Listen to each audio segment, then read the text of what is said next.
Hello बच्चों, welcome to your Sanskrit class. मैं आपकी डीपीएस स्कूल से आपकी संस्कृत टीचर। तो इसके पहले जो वीडियो मैंने भेजी थी वो आपका 10th क्लास के 7वां पाठ की थी। उसमें आपका फर्स्ट वीडियो था वो आपका, जिसमें पार्ट 1 था। आज हम उसी लेसन 7वां पाठ विश्व भारतीयम का सेकंड पार्ट भेजने वाले हैं। तो स्टार्ट करते हैं आपका लेसन। संस्कृत संदर्भे एकदा पंडित नेहरू उक्तवान् यत् यदि कश्चित् मां पृच्छेत् यत् भारतस्य उदात्ततम कोशः का अथवा भारतस्य सर्वश्रेष्ठ संपत्ति का तर्हि अहं तु कथयिष्यामि संस्कृत भाषा अथवा संस्कृत वाङ्मयम् इति एव। आचार्य जी कहते हैं, संस्कृत के विषय में एक बार पंडित नेहरू ने कहा कि यदि कोई मुझसे पूछे भारत का सबसे बड़ा खजाना क्या है अथवा भारत की सर्वश्रेष्ठ संपत्ति क्या है, तब मैं कहूँगा संस्कृत भाषा या संस्कृत साहित्य ही है। अहम विश्वसिमि यावत् संस्कृत भाषा जीवति जीवने प्रभवति तावत् भारत राष्ट्रस्य मूलभूता एकता स्थास्यति एव। मैं विश्वास करता हूँ जब तक संस्कृत भाषा जीवित रहेगा तब तक जीवन में प्रभावित करता रहेगा, तब तक भारत राष्ट्र की मूलभूत एकता स्थिर रहेगी। रजतः अन्येषां साहित्यकाराणां विषयेऽपि ज्ञातुम् इच्छामि। रजत कहता है, अन्य साहित्यकारों के विषय में मैं भी जानना चाहता हूँ। आचार्य आम अहम संक्षेपेण वदामि। आचार्य कहते हैं, मैं संक्षेप में बताता हूँ। साहित्यकारः राजनेता डॉक्टर संपूर्णानंद अवोचत् यत् संस्कृतमेव यस्य देशस्य राष्ट्रभाषा भवितव्यः। आचार्य जी कहते हैं कि साहित्यकार राजनेता डॉक्टर संपूर्णानंद ने कहा है कि संस्कृत ही इस देश की राष्ट्रभाषा होनी चाहिए।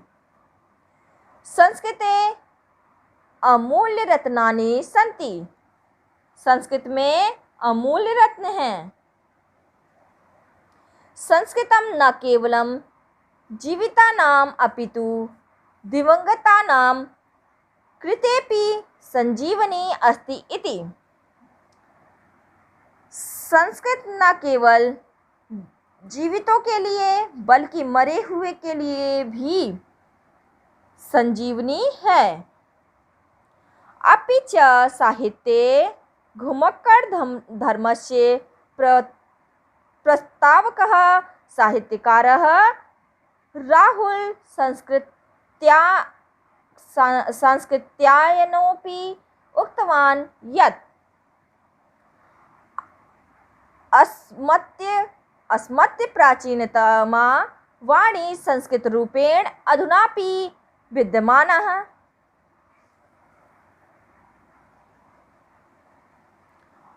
और भी साहित्य में घुमक्कड़ धर्म को आरंभ करने वाले साहित्यकार राहुल सांस्कृत्यायन ने भी कहा है कि हमारी प्राचीनतम वाणी संस्कृत के रूप में आज भी विद्यमान है। तत्वतः यथा हिंदी कथा साहित्यादीनाम् अध्ययनं भवति तथा संस्कृतग्रन्थानाम् अपि अध्ययनम्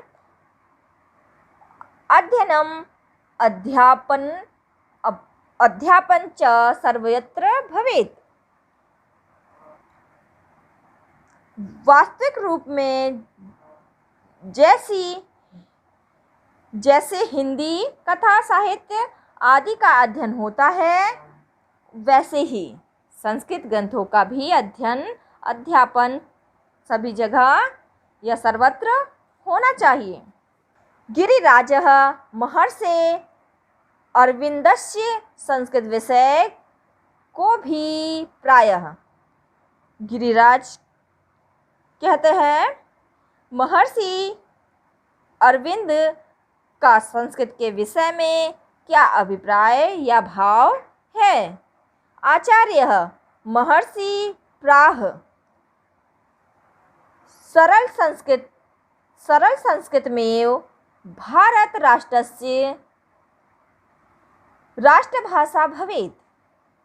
आचार्य जी कहते हैं महर्षि ने कहा सरल संस्कृत ही भारत राष्ट्र की राष्ट्रभाषा होनी चाहिए। अयमेव भावः श्रीमातु कथनेपि दृश्यते सा संस्कृतमेव राष्ट्रभाषा भवितुम् अर्हति इत्युक्तवती। यही भाव श्री माँ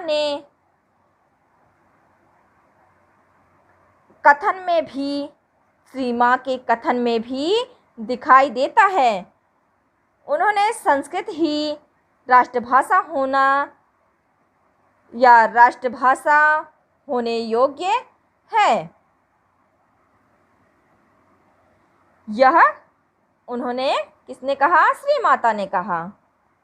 अन्येपि प्रसिद्ध नायकाः संस्कृतस्य प्रशंसां कृतवन्तः, महनीयतां च स्वीकृतवन्तः। दूसरे भी प्रसिद्ध नेताओं ने संस्कृत की प्रशंसा की और इसकी महत्ता या महानता को स्वीकार किया। जैसे भारतस्य प्रथमः राष्ट्रपति डॉक्टर राजेंद्र प्रसाद कथितवान् यत् संस्कृत साहित्यं न केवलं भारतस्य कृते अपि मानव जाते कृते अमूल्यधनम् अस्ति। जैसे प्रथम राष्ट्रपति डॉक्टर राजेंद्र प्रसाद ने कहा कि संस्कृत साहित्य न केवल भारत के लिए बल्कि मानव जाति के लिए अमूल्य धन है। पंकजः आचार्य अन्य धर्मावलंबिनः अपि संस्कृतस्य प्रशंसका खलु। पंकज कहता है कि आचार्य दूसरे धर्मों को मानने वाले भी संस्कृत के प्रशंसक हैं क्या? आचार्य आम प्रसिद्ध मुस्लिम विचारकः बदरुद्दीन तैयब महोदयः उक्तवान् यत् मम मते प्रत्येकम् अपि हिंदू मुस्लिमः भारतीयो वा संस्कृतज्ञो भवेदिति। तो आचार्य कहते हैं हाँ, प्रसिद्ध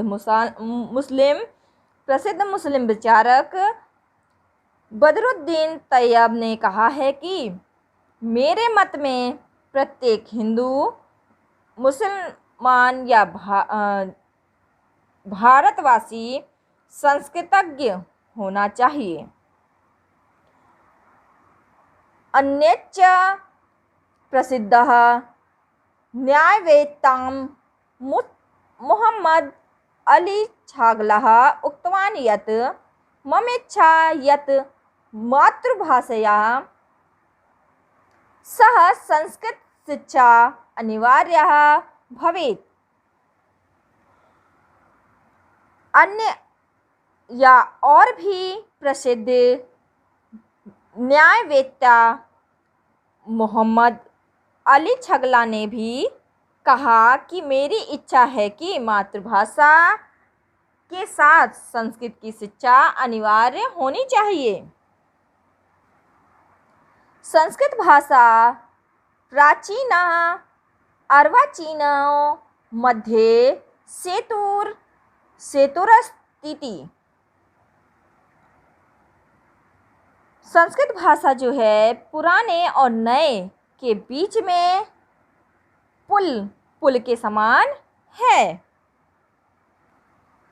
सलीम आचार्य संस्कृत विषय भारतीयानां मंतव्यम अवगतम। सलीम कहता है कि आचार्य संस्कृत के विषय में भारतीयों के विचार जाने।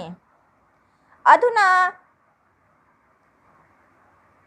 वैदेशिकानां विषयेपि ज्ञातुम इच्छामि। अब विदेशियों के विषय में जानना चाहता हूँ। आचार्य साधुक्तम त्वया। आचार्य कहते हैं तुमने ठीक कहा। इदानीम् अहं वैदेशिक विदुषां संस्कृत विषयकं मंतव्यं बोधयामि।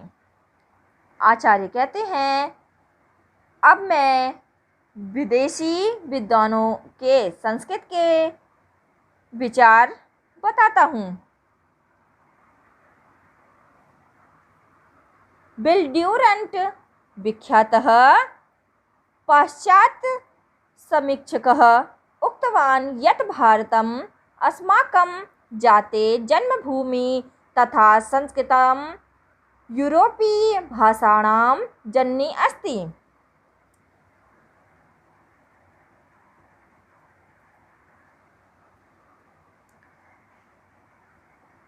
बिल्ड्यूरेंट विख्यात पश्चिमी देश के समीक्षक थे। उन्होंने कहा कि भारत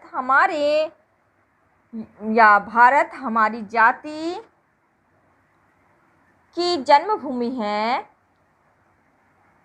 तथा संस्कृत यूरोपीय भाषा की जननी है।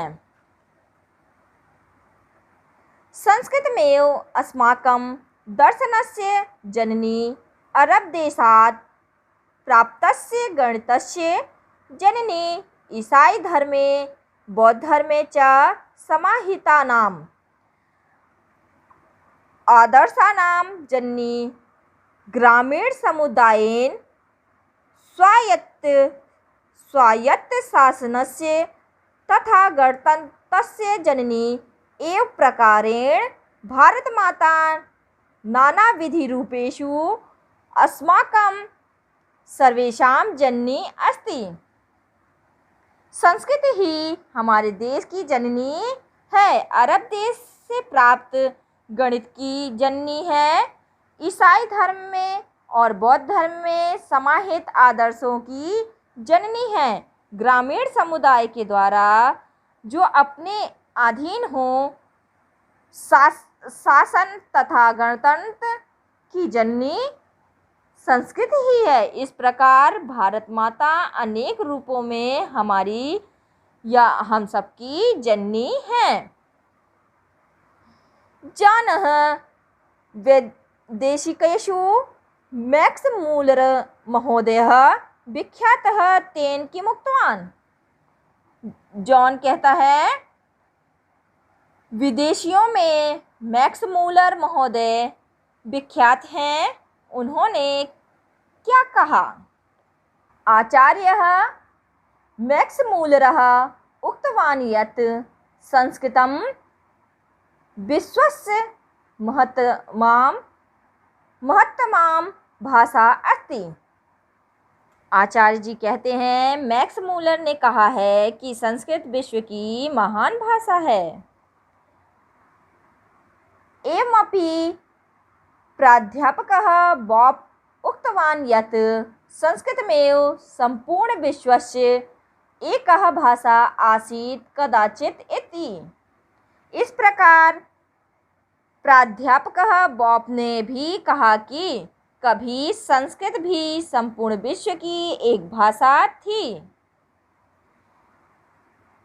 कर्तार सिंहः इतरेषामपि वैदेशिकविचारकाणाम् अभिप्रायः अपि ज्ञातव्यः खलु। कर्तार सिंह कहते हैं कि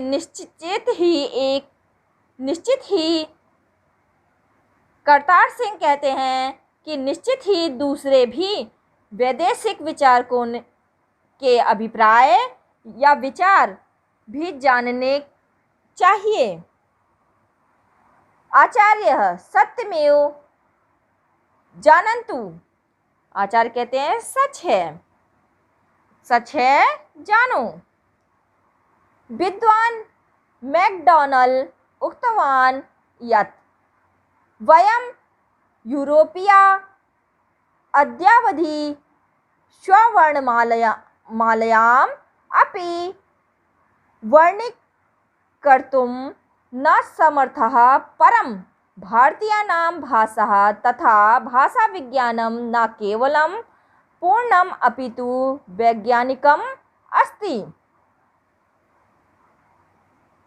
विद्वान मैकडूगल ने कहा है कि हम सब यूरोपीय आज तक अपनी वर्णमाला को पूरा करने के लिए सक्षम नहीं हुए, परंतु भारतीयों की भाषा तथा भाषा विज्ञान न केवल पूर्ण है बल्कि वैज्ञानिक भी है।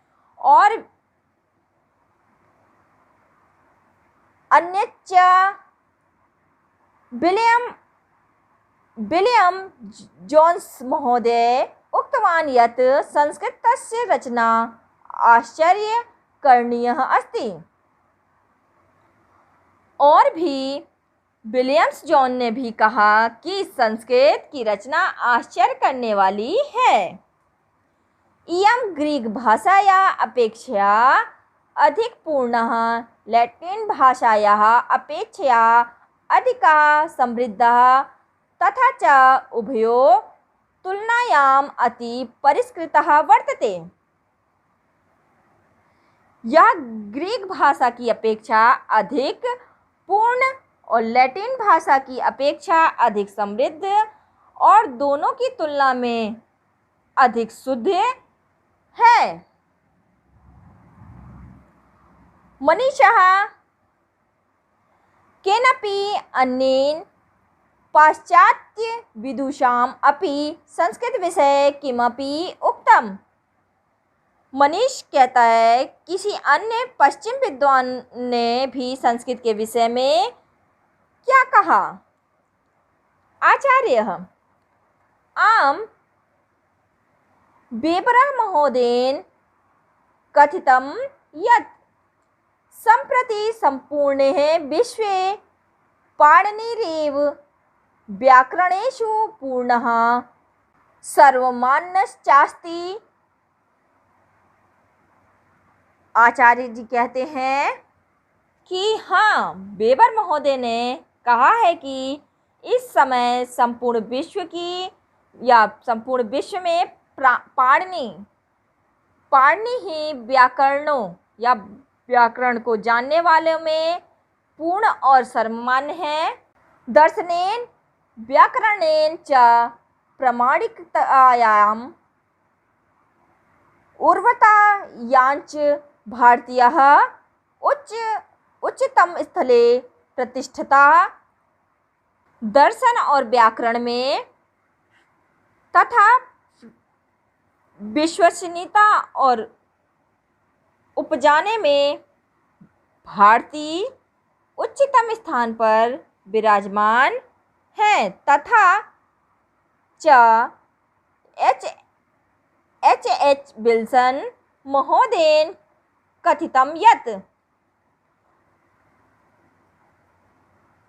और इसी प्रकार एच विल्सन महोदय ने कहा है कि न जाने विद्यते किम तन्माधुर्यमंत्र संस्कृते सर्वदैव समुन्नमत्तः येन वैदेशिकः वयम्।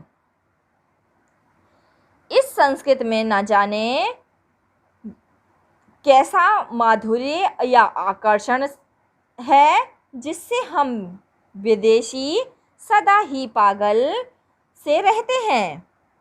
सर्वे छात्राः आचार्य वयम् आनन्दिताः संस्कृतं प्रति विश्वप्रसिद्धानां वैदुषाम् अभिमतं श्रुत्वा संस्कृतस्य वैश्विकं महत्त्वं च ज्ञात्वा उच्यते ही। सभी छात्र आचार्य हम सब संस्कृत के प्रति विश्व प्रसिद्ध विद्वानों के विचार सुनकर और संस्कृत के संपूर्ण विश्व से संबंधित महत्व को जानकर आनंदित हुए। कहा गया है, भारतीय एकता साधकम संस्कृतम, विश्व बंधुत्व संपोषकम संस्कृतम। भारतीय एकता ही साधक या भारतीय एकता की साधक संस्कृत है और विश्व बंधुत्व या विश्व के भाईचारे की भावना, विश्व बंधुत्व का पूरी तरह पोषण करने वाली संस्कृत है। सर्वे मिलित्वा श्लोकस्य सस्वर गायनं कुर्वन्ति, सभी मिलकर श्लोक का सस्वर गायन करते हैं। तो स्टूडेंट, आपका यह सेकंड पार्ट समाप्त हुआ और आपका 7वां पार्ट का अर्थ भी समाप्त हुआ। अगली वीडियो में आपके 7वां पार्ट के क्वेश्चन आंसर के साथ मिलेंगे। धन्यवाद।